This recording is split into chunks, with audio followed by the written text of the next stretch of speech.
Au Collège des langues, j'ai dû en voir environ 15. Environ 15 femmes. Ouais, je pense en avoir croisé au moins 15. Vous savez, en Corée du Nord, nous n'avons pas l'occasion d'aller à l'étranger. Alors, pour nous, impossible de dire s'ils viennent de Hollande ou d'ailleurs. Nous savons juste qu'ils sont noirs ou qu'ils sont blancs. Mais impossible de savoir si ce sont des Français, des Hollandais ou des Américains. Les autorités japonaises ont eu connaissance des témoignages de ces anciens espions qui parlent tous d'otages occidentaux. À Tokyo, on recense d'ailleurs très précisément tous ces cas d'étrangers kidnappés. Et c'est le ministre des Enlèvements par la Corée du Nord en personne qui nous raconte une histoire très surprenante. En fait, 4 Libanaises ont été kidnappées en 1978. Elles ont été libérées en 1979, grâce aux efforts de leur gouvernement.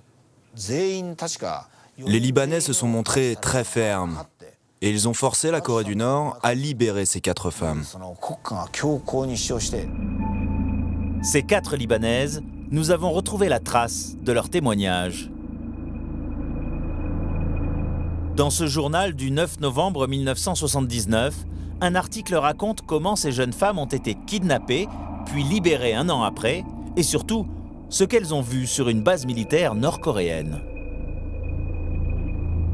Il y avait là 28 jeunes femmes, dont 3 françaises, 2 italiennes, 3 hollandaises, des femmes du Moyen-Orient ou venant de pays d'Europe de l'Est.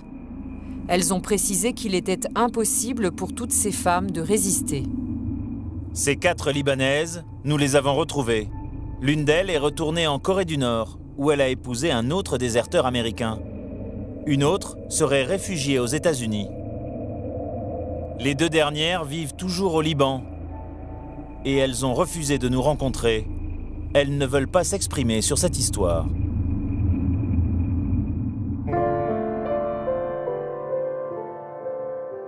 À Tokyo, un homme travaille depuis longtemps sur les kidnappés de la Corée du Nord. Il préside la principale association japonaise de disparus. Et ce soir-là, dans ses bureaux exigus du centre de Tokyo, Tsutomu Nishioka nous montre un document étonnant venant de l'administration nord-coréenne. Une liste des étrangers vivant à Pyongyang en 2010. Il y a là des dizaines de Japonais et de Sud-Coréens, quelques Chinois, en tout, une quinzaine de nationalités différentes. Sur cette liste, il y a 85 Japonais. Et il y a aussi 39 personnes issues d'autres nationalités. Il y a Shiam, donc, la Libanaise repartie vivre là-bas. Mais il n'y a pas Anocha, la Thaïlandaise, ou Doina, la Roumaine. Il y a un Russe qui travaille dans une usine. Une usine qui manufacture des produits quotidiens. Il a 51 ans. Il y a un Allemand. Il est dit ici qu'il fait des travaux manuels pour l'armée. Et il y a un autre Allemand qui travaille dans une usine. Il y a une femme venue de Tchécoslovaquie. Elle est femme au foyer. Et puis, il y a une Française de 91 ans, qui est l'épouse d'un militaire. Elle est mariée à un officier de l'armée de Corée du Nord. Depuis plusieurs années, le patron de cette association accumule les indices sur la présence à Pyongyang de kidnappés d'origine européenne. Et il l'affirme, ceux qui en savent le plus sont bien sûr les anciens agents secrets nord-coréens, notamment la plus célèbre d'entre eux.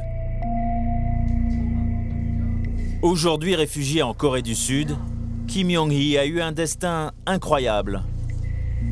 Par peur des représailles de Pyongyang, l'ex-espionne vit sous protection policière, entourée en permanence de 6 gardes du corps.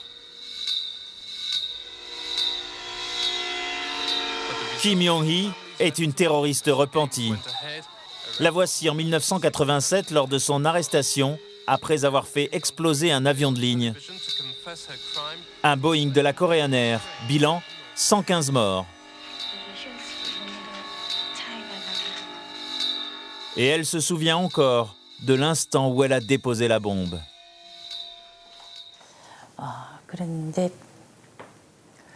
J'ai pensé à tous ces gens qui ne seraient plus que des corps sans vie dans un moment. Cette pensée a traversé mon esprit, mais j'étais persuadée que j'agissais pour la réunification de notre pays. Mais selon elle, la jeune espionne qu'elle était à l'époque avait été conditionnée. Nous étions comme ça. Quand un commandant ordonne à un soldat de poser une bombe, alors les difficultés éventuelles ne sont plus un problème. Le soldat a reçu une mission, poser la bombe à tel endroit. Nous étions formés comme ça. Ils m'ont dit à l'époque que cela allait contribuer à provoquer la révolution en Corée du Sud et à l'unification de nos deux pays. Et dans ce but, j'étais prête à combattre et à donner ma vie. Condamné à mort, puis gracié quelques années plus tard, en échange d'informations sur le régime, Kim Yong-hee connaît parfaitement les services secrets nord-coréens. Et elle va nous faire une révélation. Selon elle, au moins une Française a effectivement été kidnappée par la Corée du Nord. Dans une résidence militaire à Pyongyang, une cuisinière lui raconte un jour une drôle d'histoire.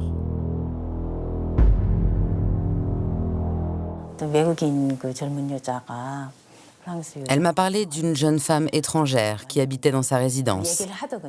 C'était une Française. Apparemment, elle avait été séduite par un agent nord-coréen en Europe. Il lui avait demandé de partir en voyage avec lui. Mais lorsqu'elle est arrivée, l'agent s'est éclipsé et des officiers politiques sont arrivés. Alors cette jeune femme a commencé à se plaindre et à protester. Elle demandait pourquoi son amie avait disparu et pourquoi elle était enfermée.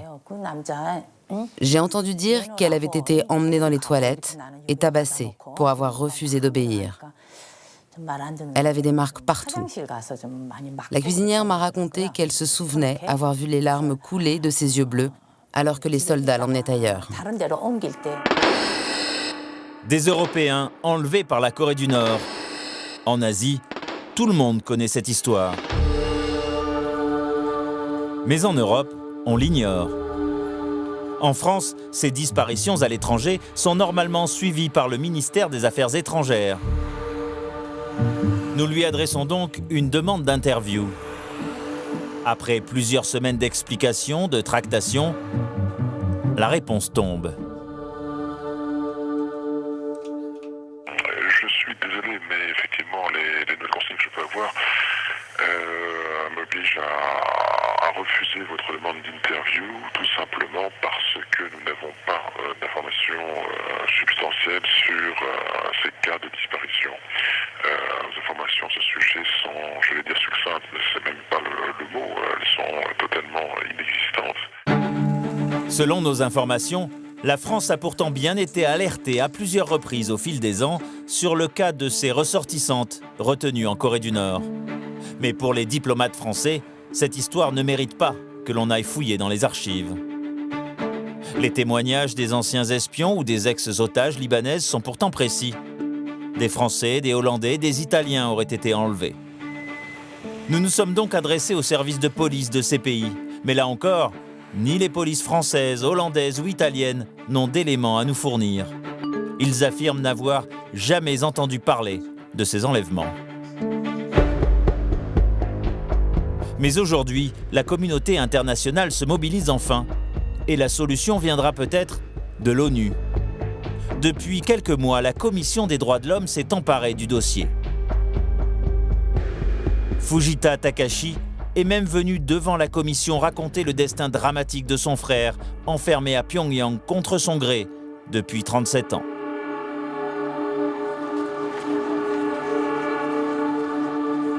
Nous sommes allés rencontrer à Londres, lors d'une conférence, le rapporteur spécial des Nations Unies sur les droits de l'homme en Corée du Nord.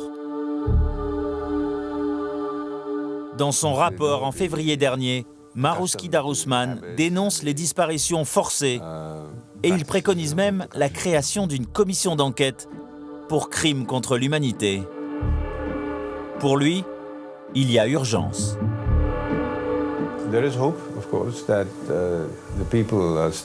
Il y a encore de l'espoir, bien sûr. Mais plus tôt les investigations pourront débuter, plus tôt nous pourrons déterminer si ces personnes sont encore en vie en Corée du Nord ou ailleurs. Et c'est cela le but de la commission d'enquête, de réussir à établir l'ampleur de ce dossier, une fois pour toutes. C'est cela notre objectif, découvrir enfin la vérité, après tant d'années. La vérité. Tous les ans, à Tokyo, des centaines de familles se réunissent pour qu'elle éclate. À chaque mois de septembre, la capitale japonaise commémore la libération des premiers kidnappés de la Corée du Nord. Dans la salle, des ex-otages et toutes les familles des victimes. Les unes après les autres, elles vont défiler à la tribune pour exprimer leur tristesse et leur colère. La célèbre maman de Megumi, la jeune fille de 13 ans, est la dernière à prendre la parole. Bonjour. Merci à tous de votre soutien pendant toutes ces années. Si vous, la Corée du Nord, voulez devenir une grande nation aux yeux du monde, il faut que vous libériez, s'il vous plaît, nos chers enfants que vous avez kidnappés. Rendez-les à la chaleur des bras de leurs parents. Nous sommes dans une rage noire, en colère, presque à s'en évanouir. Je voudrais revoir Megumi, même pour une seconde, même de loin, ou lui parler, même juste un mot, et après je pourrais mourir.